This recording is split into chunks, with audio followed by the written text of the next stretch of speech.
عزيز، الساعة كام معاك؟ انت عارفة ما بيشيلش ساعات يا ولية. طب هتعمل لك ساعة.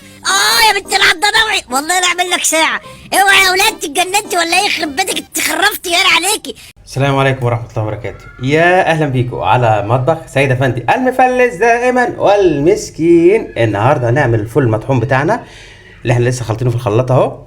معانا شوية طماطم، فلفل، قرن شطة موحوح، ومعانا زيت زيتون، معلقتين زيت زيتون بس اهو عشان الكوليسترول. يلا بينا. نزلنا بالطاسه بتاعتنا بالزيت على النار وسيبناها تقدح، وهننزل بالخلطه بتاعتنا اهي تاخد التشويحه الاولانيه. هنضيف لها شويه ملح صغيرين اهو، سنه كمون،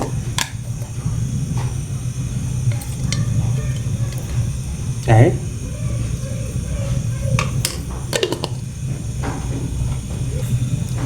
وبعد كده معلقه بابريكا زي ما انتم شايفين اهي.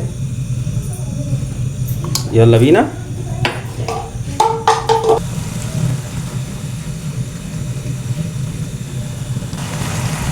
هننزل بمعلقه خل عشان الحموضه،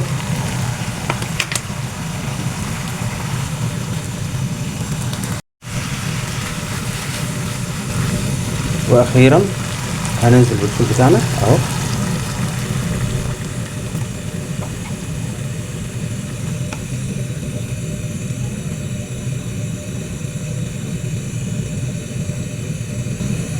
ادوق بس الاول الحلوقيه.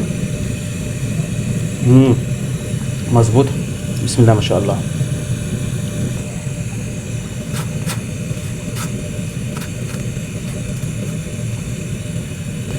واخيرا على طبق التقديم على طول. اوعوا تنسونا في اللايك والاشتراك والشير. مطبخ سيد افندي المفلس دائما والمسكين، لايك وشير.